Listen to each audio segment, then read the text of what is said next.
All right, everyone, welcome back to another episode of Speak to the Beak.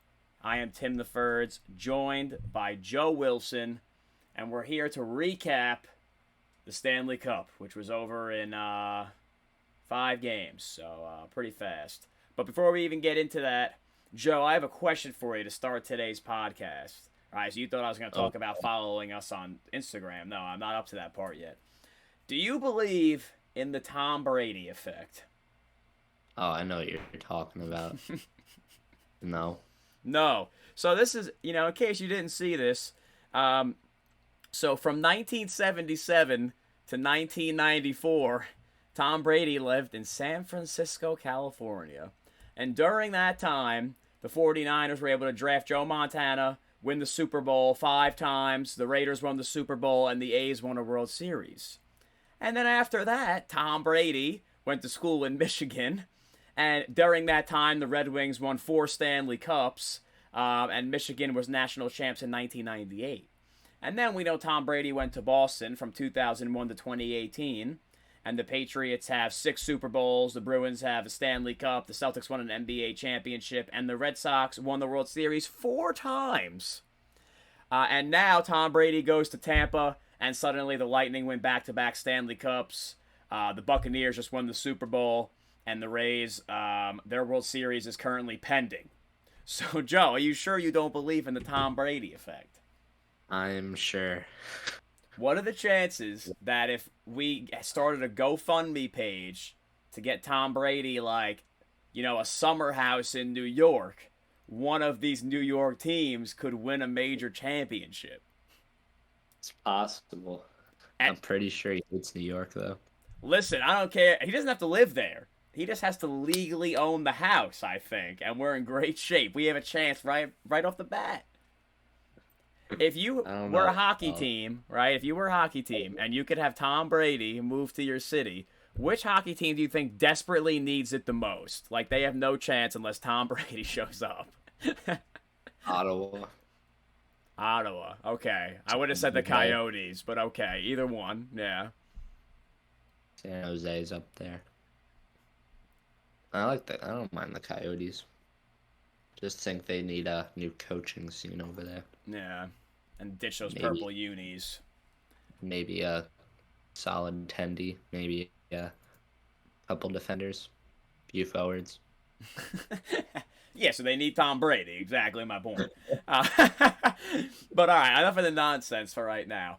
Like me and Joe said, we're gonna obviously recap the Stanley Cup, talk about the Conn Smythe. We saw some articles out there written by other people, not Beak Brands affiliated, that think Tampa's a dynasty. We're gonna discuss that. And there were already one NHL trade, and Tarasenko just requested a trade, so we got that. And if you've been missing our betting picks, don't worry, because Las Vegas literally never stops stealing your money. They already released the early betting odds for next year's Stanley Cup 2022. All right, but before we get into that, usual stuff. If you're listening on Spotify and Apple, rate, review, follow, subscribe, share with a friend, help us out. If you're on YouTube, subscribe to the channel. That way you can get in on the content right away and share that with your friends as well. You can follow Beak Brands on Instagram, Twitter, Facebook, obviously. And you can check out the website, beakbrands.com.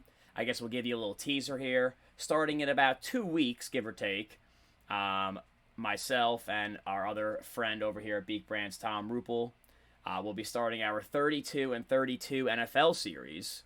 So if you're interested in a preview of every NFL team leading up to the season, we did it last year. It was a pretty big hit. We're going to do it again this year. Little tweaks and changes. Obviously, there's some fantasy nuggets on there, and we'll give you some betting picks for them as well. All right, so check out the website, beakbrands.com. But enough about other sports and Tom Brady. Let's get right into it. So, Joe, Stanley Cup is over. Tampa Bay took it home back-to-back seasons.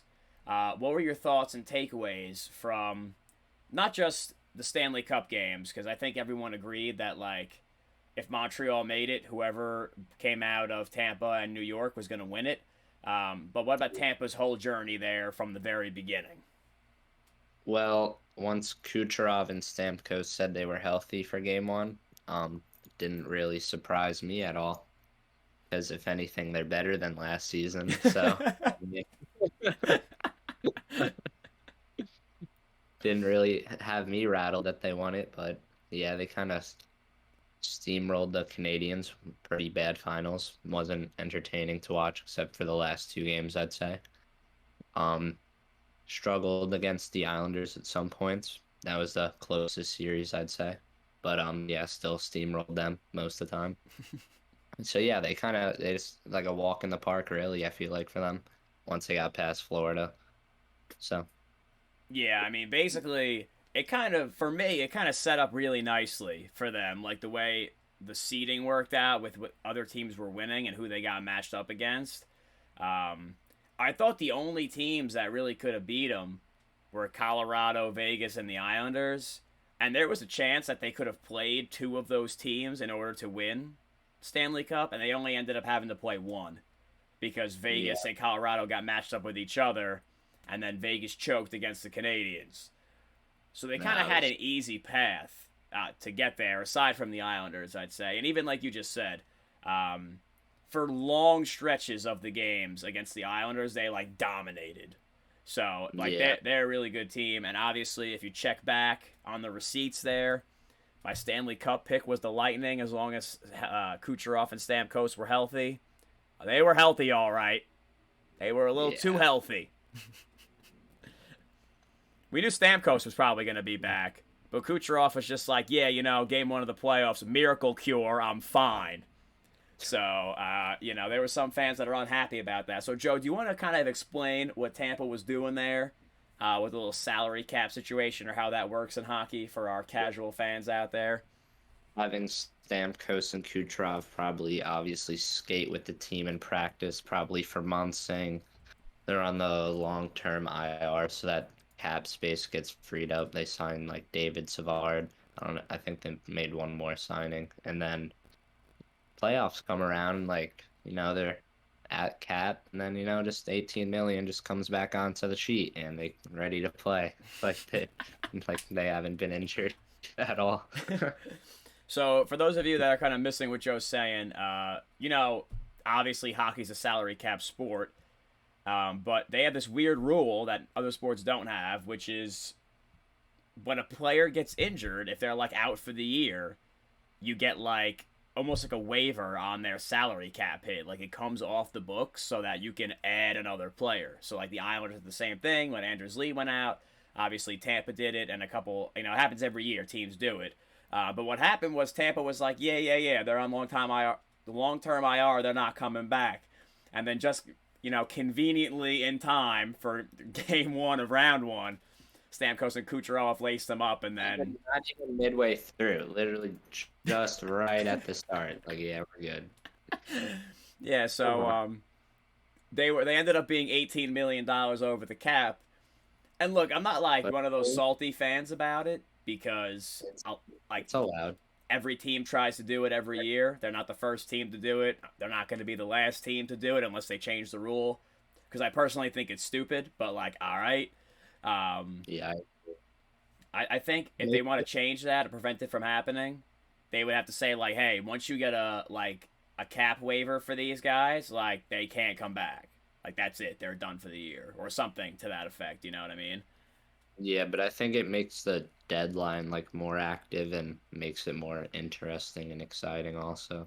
Yeah, see, that's the NHL's problem is that their salary cap is so low that teams can't make trades unless things like that happen. Like the Islanders would not have been able to make a trade if Lee didn't get hurt because they were pressed up against the cap regardless. So they move actual piece. Yeah, exactly. So I don't, NHL has something to figure out there. But Joe sent me something funny that he thinks he knows where the $18 million is being stashed. Yeah, it's a funny picture. It's a little jokes. Just he just looks like his like jersey is just stuffed. And he's just like actually just like towering over Carey Price, even though they're like the same height and like a 5-pound differential. For those of you that have not seen the picture, we will put that up on the Beak Brands account so you can check it out. But it's pretty funny. But anyway, speaking of Vasilevsky, he got the Conn Smythe trophy. Do you think that's where it should have went? Yeah. So you're not on the Braden Point, like a goal in 9 million straight games type of thing? Nah, Vasilevsky, the last 5 series clinching games, he pitched shutouts 4 in a row this playoffs, and then the Stanley Cup last year also. So. Yeah, because last year Stanley Cup plays into this voting, but yes. Yeah, but still, crazy No, stat. I know. No, that is a crazy stat. He's showed up when they needed him. Yeah. Kucherov was tight. He didn't win the Vezina. You see his post-game interview? No, he I was didn't, like, actually. You asked me that, like, you're the MVP and all that, and then they gave it to that guy on the Knights, whatever his name is. He didn't even say Fleury. Like he hasn't been in the league longer than you. Come on, man. I don't know. Did you see what else Kucherov said? I know we're off the rails already. About how Montreal acted after they won the game. Yeah, like it was like they just won the cup. Yeah, you know they just won one game and they're down 3-1. Yeah. Listen, man, I don't know. I like him. He speaks his mind. He's a big FU guy. I'm a big fan of those because you don't get a lot of those in sports. You know what I mean? Because like, especially if you watch like football or baseball or basketball, like they ask the guys a question, they give the most like generic answer ever. Like, oh, they're a great team and they played and hats off to them, blah, blah, blah.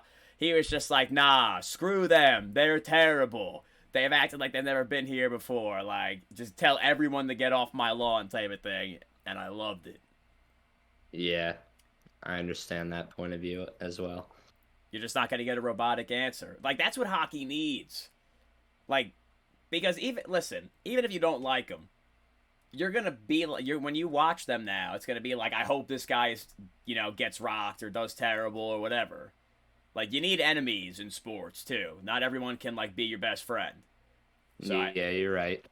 I try my best to, take the alternate point of view there. And last thing about social media. Did you see what Tampa Bay, the guy who runs the Tampa Bay account, said to the Montreal Canadiens thing? Yeah. So in case you missed it, Canadiens Twitter put out something basically like, oh, whatever happens tonight, we still have X amount of more Stanley Cups than Tampa Bay, blah, blah, blah.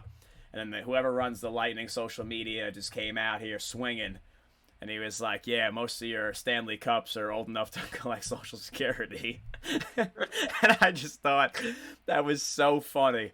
Because it's true. Because if you look at those, like, original 6 teams, most of their Stanley Cups are when there was, like, anywhere from when they first started the league to when they expanded to, like, 12 teams. Like, they're not playing anyone.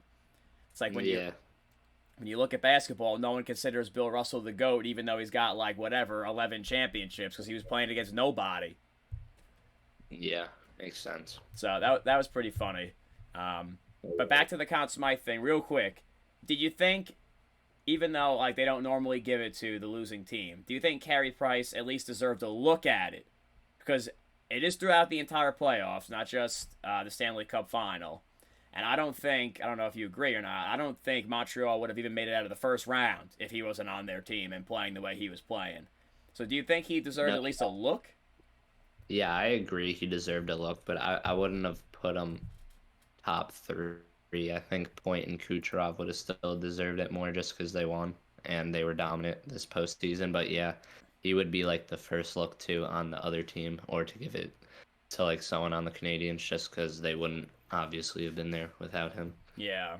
No, I mean, I know you can't give it to the losing team, but I don't know. He just played really well this postseason, like in general. There were games where even when they played Vegas outplayed them for 50 minutes, and he was just like, it doesn't matter because nothing's going to go in. So it was kind of like watching Jonathan Quick, when the Kings got to their Stanley Cups. But they actually won, so. Yeah. Rebound Martinez scored. You bet. One hell of a call, Joe. Love it. Yeah. Love it. So we saw some articles this morning, not written by us, like I just said. Is Tampa Bay a dynasty, this current Tampa Bay Lightning team? I'm just going to let you go first. Easy question. No. Okay, No. Why not? Only 2 titles. Stupid question. So what's your threshold? You're a 3 guy? Three, Okay. three, and like the team, like half the team hasn't like been there for like. It's not like they're all homegrown. Like half the team's like acquired. I feel like their bottom six. I feel like Yeah. is most I mean, their like core is homegrown. yeah, but like all the extras not. So I'm I feel actually like going it's to usually I'm actually going to agree with you. I'm also a three-peat guy. Or like exactly. 3 in a row is hard. Like for me, 3 in 4 years, like that's still a dynasty. Because realistically, Yeah. like you're playing all these extra games. Like someone's gonna get hurt and something's not gonna bounce your way. That type of thing. I Yeah. think the only like dynasty, so to speak, in hockey that we've seen was Chicago. Yeah, I agree with that. Um, Since yeah. yeah. Well, I don't even know. Forget the rest of the 80s and 90s. I wasn't I don't even know about the alive. 90s, but So, listen, if I wasn't born for it, it didn't happen. Um, and you know how I feel about modern day NHL players. So if I wasn't born, yeah. it did not happen. Yeah. So no, I don't think Tampa Bay's a dynasty either. But I don't know. They Like, win next year. Maybe. and that's what I mean. Yeah. And I'm glad you brought that up if they win next year. I don't Because think they will. Vegas brought up their early betting odds for next year already in terms of how you could bet on them. The current favorite, I'll just list a couple. Colorado Avalanche 5-1, Golden Knights 13-2, which is plus 650. Tampa Bay Lightning plus 750. Then you got the Bruins, Hurricanes, Leafs, Canadians, Islanders at 18-1.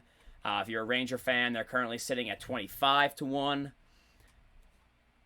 Let's start with the top, Colorado. Do you think they deserve to be the favorites going into next season? Why not? I think Vegas should be the favorites because they beat Colorado, and obviously Tampa can't have this team next season, so that's why they're not the favorite. So I don't understand why Colorado would be when Vegas beat them. Oh, see, I wasn't even looking at it that way, but I guess that's another, Oh, another way to look at it. For me, my I was concern also with Colorado is that Grubauer is a free agent, and so is Landeskog. yeah, I didn't know Grubauer was. I knew Landeskog was, and yeah, that's another thing. Like if they don't get them back, plus they do have to add like at least another defensive defenseman and someone on their third, fourth lines. They need like a gritty team. They don't have like the grittiest team. Yeah, and like obviously they're going to keep their core together. Like their core is really good. But if they lose either one of Landeskog or Grubauer, like this is a whole different conversation. I agree. So I would So not I feel think, comfortable betting on them at their current odds. yeah, actually, yeah, Grubauer I think is more important, but still, like to lose your captain, and I just feel like that's huge. That's a huge loss. Yeah, that's a huge loss. So you think Vegas should be the favorite? Yeah, Listen, I'm just gonna keep riding Tampa until someone beats them. I know they can't have the same team they just had, but all of their core players are gonna be back. Vasilevsky's yeah, gonna be back. Head coach is gonna be back. Like they're gonna keep everybody who's super important there. And I just think they're a well-run team. yeah. I makes sense, but yeah, I don't know if GM of the year Lou Lamoriello keeps the team relatively the same, keeps Palmieri, gets rid of some scrubs, brings up some kids, makes them good. I don't know, man. Anders Lee healthy? I don't know, man. Well, are we setting up in the Eastern Conference for another Lightning Islanders Eastern Conference final game next year? Yeah, That's what you think? yeah, yeah, and I think we take it in 6. I should probably clip that. All right, at 18:55, I'll make sure I keep that on my computer in case in a year from now we have to revisit that. Good to know. I'm going to jot that down right now. 18 minutes 55 seconds. All right, so I don't know because there's a lot to go with the crazy offseason. But Joe, if you had to throw money on a team that did not have really good odds, so let's say like outside the top 5-ish teams, like the Canadians right now, 18-1, hell no. Like I don't know how that's possible. So, do you have like a team or two that you'd be willing to throw a couple of bucks on for next season? Like outside the top 5. Yeah, outside the top 5.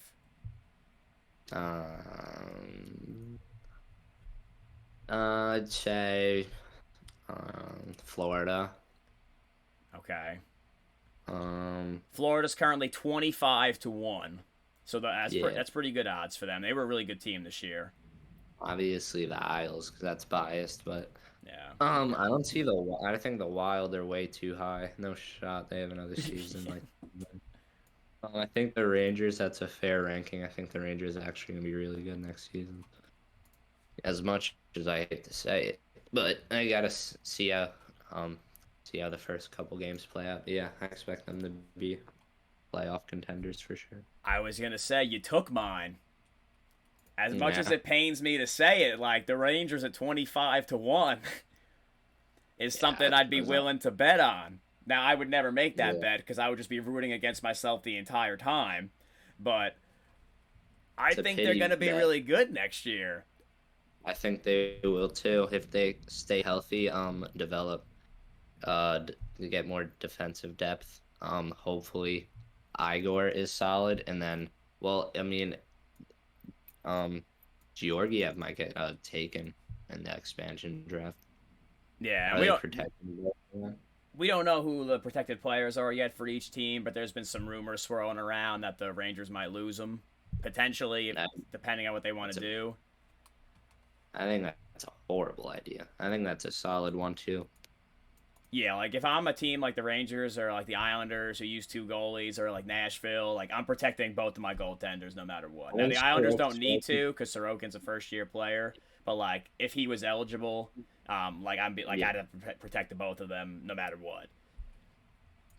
That's just how the NHL is now. You need them. You need two. You need to. But back to the odds real quick. Is there any team that has like absurdly low odds you'd be willing to throw money on? Or no, you're out on all of them?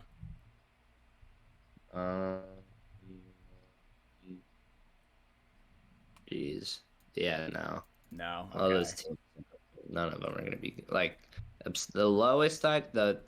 Honestly, Seattle at 50-1, just because expansion teams I feel like are always decent. So, I'm glad you didn't take mine. Because my team also is 50-1. The Oh, LA yeah. Kings. That would be the team I throw money on. And for pretty much two reasons. Number one is they're an incredibly young team. And they played pretty well this year until they fell off. And they have some veterans. But number two, and most importantly, according to some league circles, whatever, trade rumor mills and all that other stuff, they are the current favorites to land Jack Eichel. So if you could bet on the Kings before they pick up Jack Eichel, now does that make them Stanley Cup contenders? Probably not. But that would make me feel a lot better about my 50-1 odds if Eichel was now on the Kings. I thought you were gonna say Tarasenko, but that's actually nuts if they do get him. Because Kopitar's a center, so they have two centers. That's pretty nuts. That's cool. And they just got Arvidsson. That's a solid top line. Eichel, Arvidsson, whoever else you want to throw there.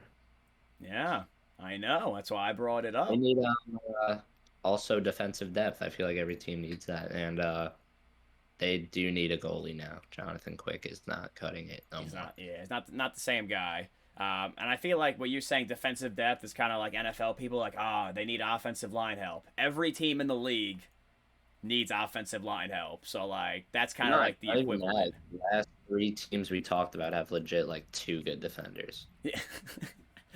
I know. You need at least 3 to 4 to fucking at least do something. Joe, passionate about his defensive players here. But I'm glad you brought up Viktor Arvidsson because he ended up in L.A. In case you missed it, Viktor Arvidsson was traded from Nashville to L.A. for a second and a third round pick. Some quick stats on Arvidsson. He had 10 goals this year, 15 assists. He was +9. Now, he does have a past of putting up a lot more goals, right? So 2016, 2017, 61 points total, 31 goals, 30 assists.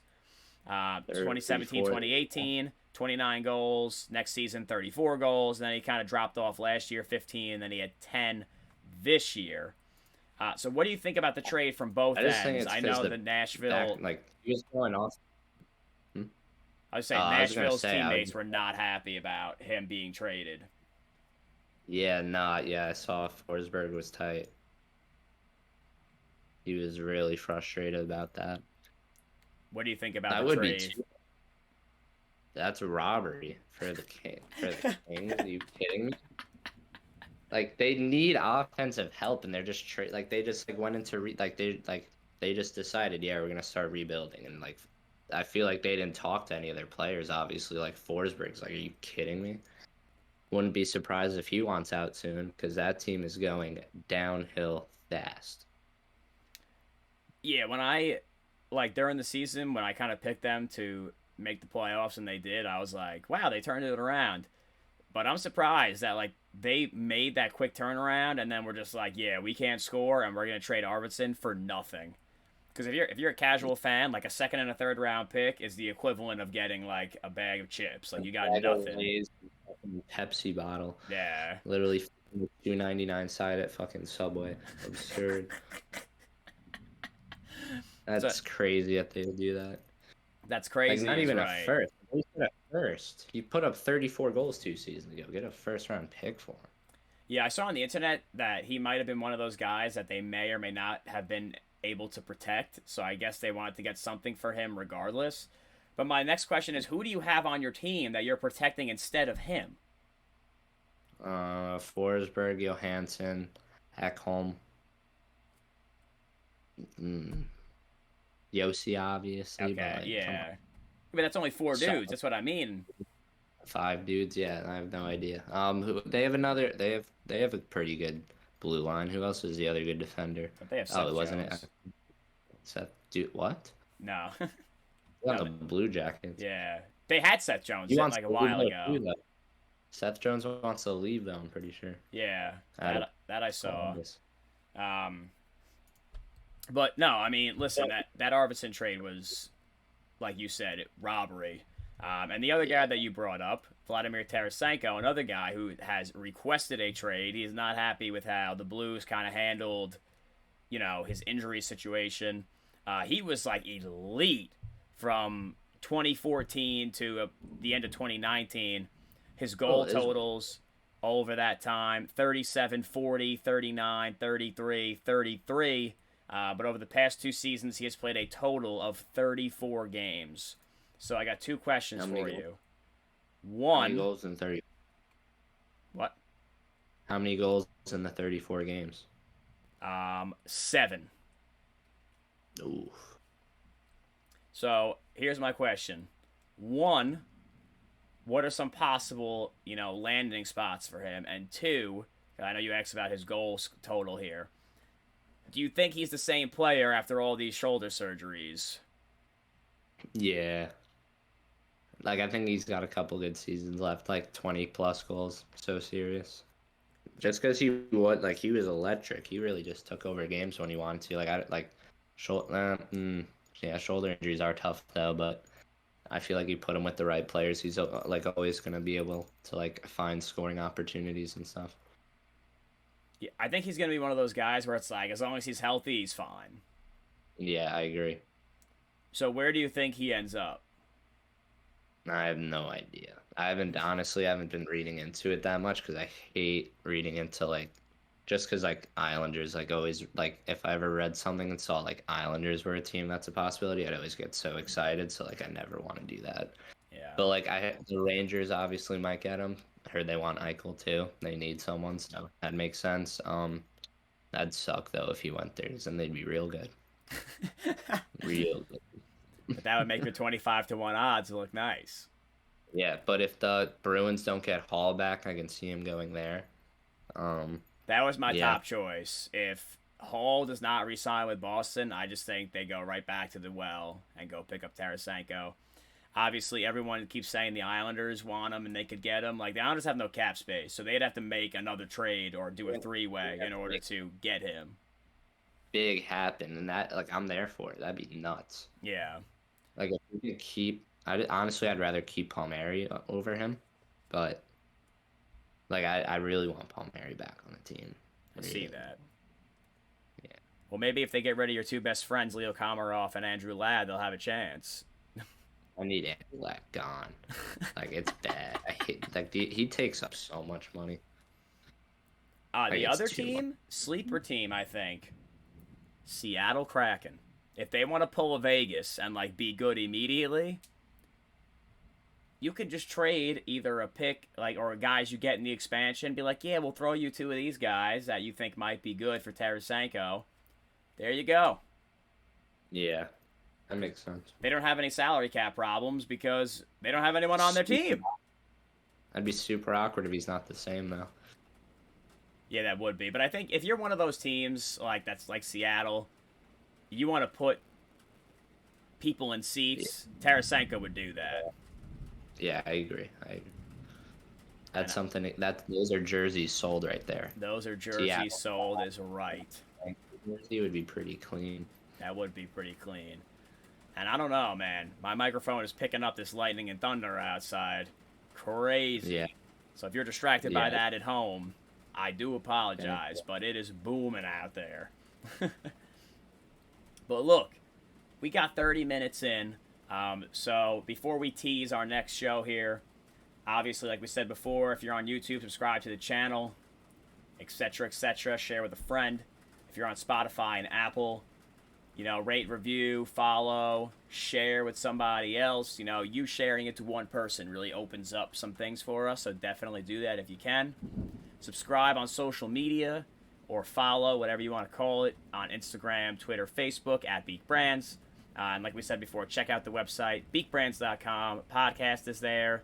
Written content also there. So with that being said, the next time me and Joe see you will be in approximately 2 weeks. We will be recapping the NHL expansion draft and any potential trades or real trades that happen between now and then. So if you're looking for us next week, we will be on vacay, so to speak. And then the week after that, we will be back to kind of wrap up the end of the 2021 season. And then we'll kind of take it from there. So, Joe, it was a pleasure. I'll see you in 2 weeks. And we're done. Goodbye.